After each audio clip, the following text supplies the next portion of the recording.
빼앗긴 세대.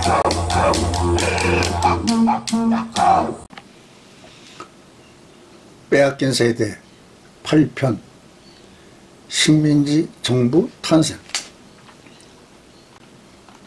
초창기 쿡 선장 일행은 1770년 4월 28일부터 8일간 시드니 커넬에서 야영하면서 박물학자 조셉 뱅크경이 모든 곳을 조사 보고했다. 일부 내용을 보면 바다에는 원주민들이 타고 낚시하는 조그만 카누가 보였다. 거대한 우리배를 보고 놀라 원주민들 50여 명은 숲속으로 숨었다. 그리고 우리가 배에 내려 15분쯤 바위 위에 원주민 모사로 보이는 2명이 창과 뾰족한 무기로 우리를 위협하고 던졌으나 아무 피해도 없었다. 우리 군이 총을 쏘아 다리를 맞춰 그들은 도망쳐 버렸다. 그 후 아무 반항도 없이 원주민들은 전혀 우리를 의식하지 않고 일상생활을 하고 있었다. 그들이 그의 땅을 포기한 것 같다. 그래서 영국 정부는 로마 법전에 테라 널리우스를 이용하여 원주민의 땅 소유를 인정치 않았다. 그 식민지 정부가 들어서자 원주민 처리 문제로 고심하기 시작하면서도 원주민들의 땅 소유권은 인정해주지 않고 집단으로 이주시켜 살게 해보았으나 오히려 더 영국 문화권을 거부할 뿐 같이 살기를 원하지 않았다.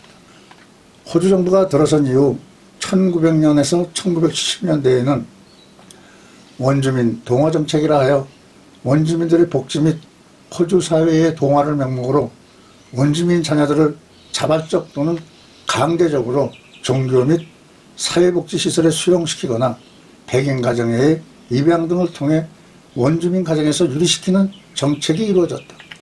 그러나 자발적으로 나서지 않고 오히려 기피하고 있어 극단적인 조치로 원주민 아이들을 부모로부터 빼앗아 교회 또는 위탁기관에서 영어와 서구식 생활을 가르치면 이들이 자라서 영국 문화권에 들어올 수 있다는 판단으로 원주민 부락을 급습하여 애들을 잡아왔다는 것이 바로 빼앗긴 세대를 만든 것이다. 이에 기독교 교단이 의료선교를 겸해 적극 협조했던 것이다. 아침 일찍 의료선교단의 병원차 여러 대가 의사와 간호사 통역을 대동하고 도착했다. 예고했던 일이라 전 부족이 진료를 받기 위해 차례를 기다릴 때 피터성이가 된 로라가 들것에 실려왔다. 이 여자부터 봐주세요. 피를 너무 쏟고 있습니다. 환자를 살펴보던 의사는 놀라고 말았다. 아니 이럴 수가. 말할 것을 맺지 못하고 응급조치를 했으나 그대로 두면 생명의 위험에 병원으로 후송시키기로 하고 대기하고 있던 앰뷸런스에 옮겼다. 왜 이렇게 된 것입니까? 묻는 의사 질문에는 아무도 대답을 하지 않았다. 병원에 도착하여 응급수술을 받고 마취에서 깨어난 로라에게 원인을 물었으나 역시 묵묵부답으로 일궈냈다. 그러나 성추행의 결과라는 원인을 알고 있는 병원에서 원주민 부족 어린이들이 성폭행을 당하고 있는 정도가 너무 심하니 특단의 조치를 해달라는 건의를 해오자 이를 받아들여 경찰과 군인을 투입, 부족 어린이 전체를 강제로 데려다 위탁기관에 집단 수용했다.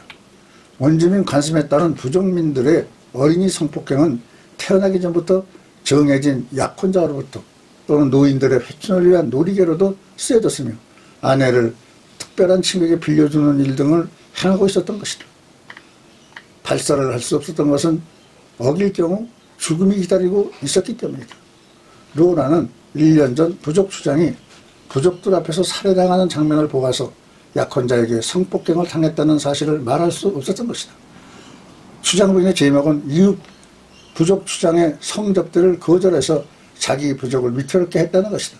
부족 간의 친선을 위해 이웃 부족 추장이 방문할 경우 최상의 대접으로 여인을 제공하는 부족 간의 불문율의 결과로 추장 부인의 죽음이 생긴 것이다. 지독한 육체와 마음의 상처를 지닌 로라도 병원에서 위탁기관으로 자리를 옮겼다. 낯선 위탁기관의 생활로 로라는 마음이 다쳐진 소녀로, 웃음을 잃은 소녀로, 친구들과 어울리지 못하는 외톨이로 사춘기를 보냈으나 청명한 두뇌로 인해 모든 스트레스를 학교 공부로 풀어나가는 공부벌레가 되어 누구보다 빨리 영어권 문화에 적응해 갔다. 로라는 혼혈인 관계로 다윈에 있는 위탁기관에서 시드니 백인 가정에 입양되어 거주하게 되었고 항상 상위권에 있던 학교 성적으로 12학년을 졸업하자 백인들도 입학하기 어려운 시드니 대학에 입학하게 되었다. 대학에서 원주민들에게 호감을 두는 루터 교수를 만나게 되었다. 나는 원주민들이 땅을 포기했다는 식민지 역사를 믿지 않는다. 오히려 그들은 조상 숭배 지역이 필요하고 사냥터가 필요하고 먹을 것을 구할 곳이 필요해 땅을 포기한 적이 없다. 수만 년을 살아온 자기 조상들의 넋이 묻혀있는 기름이 진 이 땅을 포기했다니 누가 이 말을 믿겠는가. 누가 최고 학교에서 공부하고 있는 너희들이 앞장서 미국의 인디안과 뉴질랜드의 마오리족과 같이 땅의 권리를 요구해야 한다. 교수님의 조언으로 몇 되지 않았지만 대학에 다니는 원주민들을 모아 서클을 만들어 원주민들의 정체성 문제를 해결하고 원주민 땅 권리 회복을 위해 싸움을 계획적으로 펼쳐나가기로 했다. 3년생인 에디 마보를 서클 회장으로 추대하고 총무를 로라가 맡았다. 다음은 9편 호주 원주민 선각자 마보 이야기입니다. 감사합니다.